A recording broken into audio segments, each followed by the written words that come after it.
We always celebrate St. Joseph's Day, which is always celebrated by the baking of and eating of bread, among other things. And I remember very fondly when I was a little girl growing up here in Chicago, our parish of St. Benedict would always have a big St. Joseph's table that was put on by the men's and women's clubs, and everyone would bake cakes and cupcakes and cookies for this huge sweet table.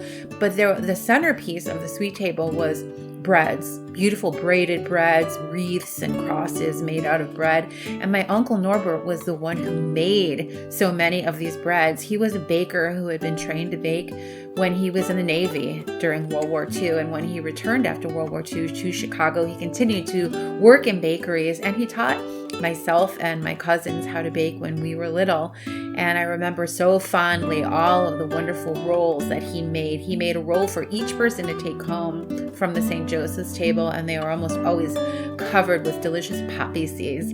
So today I'm going to show you how to make my Uncle Norbert's hard rolls. These take a little bit of time and effort, but it's definitely worth it, and it's not hard if you just follow the directions. So if you just follow along with me, let's make some bread rolls for St. Joseph's Day. The first thing I'm doing is just making the dough, and so I'm mixing together here 1.5 cups of all-purpose flour. You can also use bread flour. I'm adding 2 tablespoons of sugar, 1 teaspoon of salt, and 1 tablespoon of active dry yeast. I'm just going to whisk this all together so all of the dry ingredients get incorporated. And then to this I'm adding just 4 tablespoons of softened butter, and with my hands, clean hands, I'm going to just incorporate this into the dry mixture so that it's like very, very fine crumbs, like bread crumbs, so that that butter is just all incorporated in there. And take your time and make sure you get this all incorporated really well.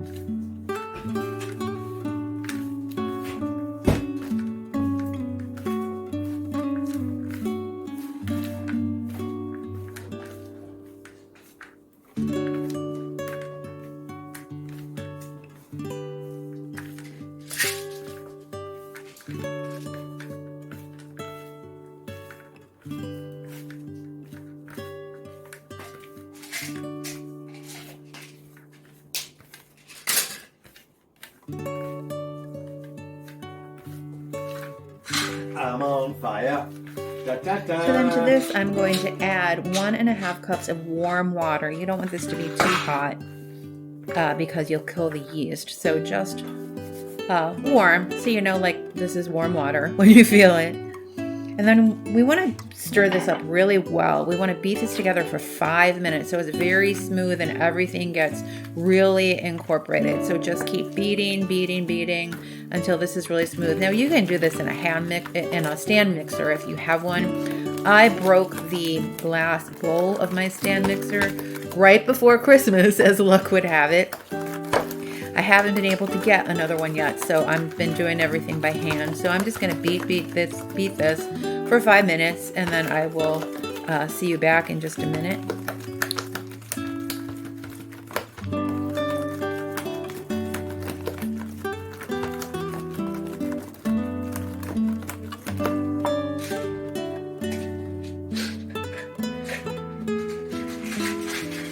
So when that's all beat, you want to add 1 egg white, and then you're going to beat this again for another about 5 minutes. And again, you can do this in the stand mixer. And while you're beating this time, you're going to gradually add the rest of the flour. So you're going to add a total of 4.5 to 5.5 cups of flour. Remember, we've already added 1.5 cups.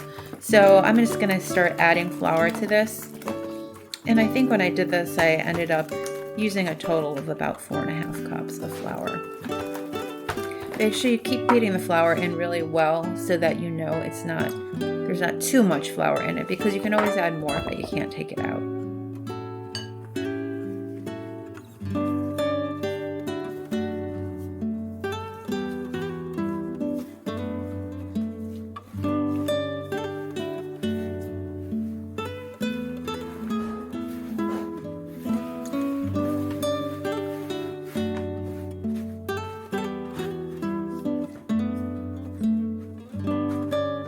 So then when you can tell that it starts to come away from the side of the bowl and it's not sticky anymore. So it's looking good. So just get this all together.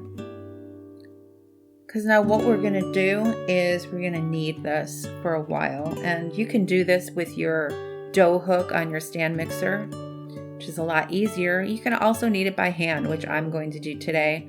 There's a wonderful, he passed away now, but a wonderful priest, Jesuit priest, and a bread maker, Brother Rick Curry, who wrote a great cookbook, one of my favorite cookbooks, The Secrets of Jesuit Bread Making. And he said he loves to knead dough by hand, even if he's got all the machines, because it's a time for him to pray and to reflect. And he offers up the hard work as penance.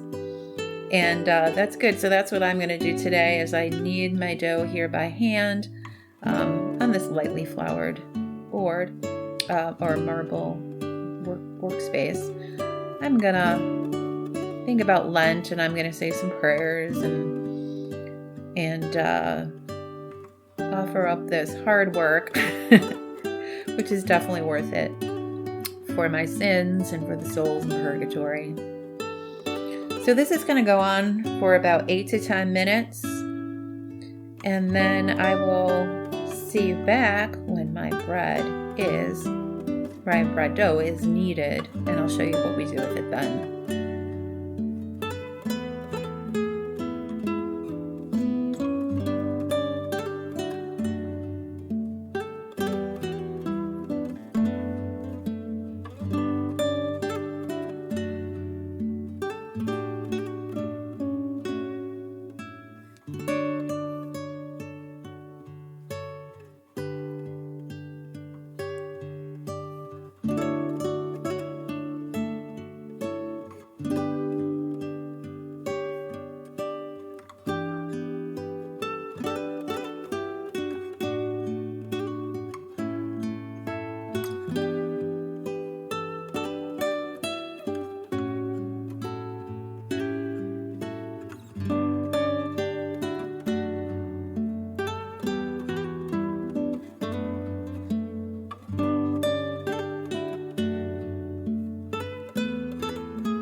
So now that our bread dough is pretty much all ready, we're just going to make it kind of into a ball with all the ends tucked underneath, nice and smooth. And then this is going to go into a greased bowl or other container in order to have its first rise. So for this, after this is nice and smooth, I am going to put it into I have this covered casserole dish that just appeared from out of thin air there just now. And I have oiled it with some vegetable oil. You don't want to use olive oil for this because this is kind of like a European recipe. So you don't want to have that olive oil flavor, just a neutral flavored oil. And put in, cover it. You can cover it with plastic, cover the bowl with a damp dish towel or plastic wrap, but don't cover the dough. Don't wrap the dough. Just cover the vessel. And then put it somewhere warm. I'm putting it here by my heater in the living room to rise. And we're going to let this rise for about 45 minutes. And then after that 45 minutes, we're going to do some more stuff to it. So take out the dough, and you want to punch it down and then take it out and then just kind of knead it a couple times again. Put it back on, just on the counter, and your workspace and cover it with a damp tea towel and let that rest for 10 minutes. And in the meantime, you can grease a baking sheet with butter and sprinkle it with cornmeal, or you can line it with parchment paper.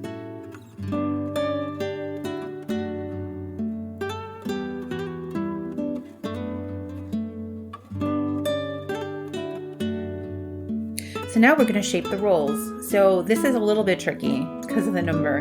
You want to divide the dough in half and then shape each half into a 9-inch roll.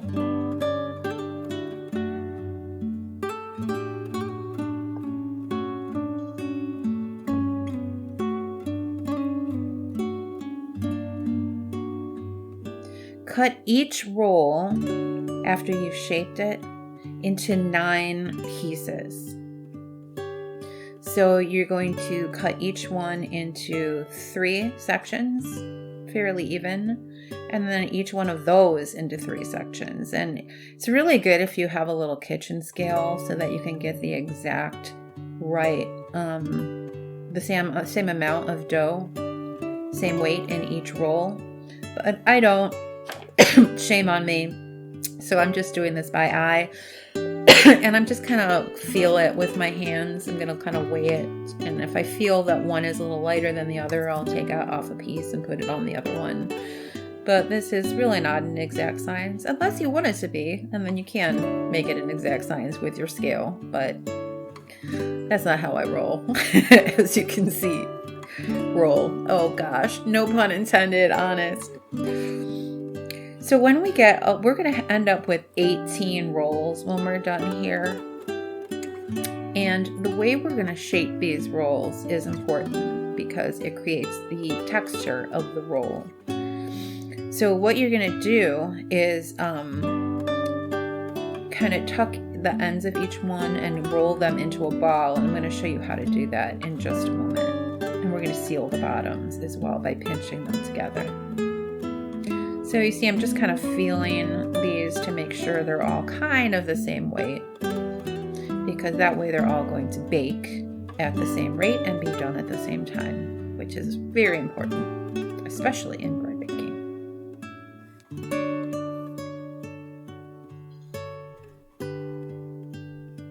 See, I'm seeing that there's some that look a little bigger, so I'm weighing them and taking a little pinch off of one and putting them on the other. So now I'm going to roll one of these between my hands like this into a ball, and then you kind of fold it under. So like you're pulling all the edges under, and then you're going to pinch it together on the bottom, all those edges with your finger. And then we're going to roll it seam side down there on the counter so that the seam gets all incorporated into the ball, and then it's just a ball. So you can't really see where the ends are anymore.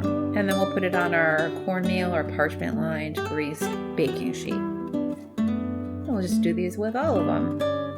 You can just keep me company while I do this, because I'm sure you have nothing better to do. Just kidding.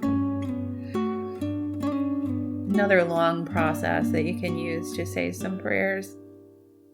Reflect on how wonderful it is that we can have flour and yeast and all that stuff to make these delicious rolls.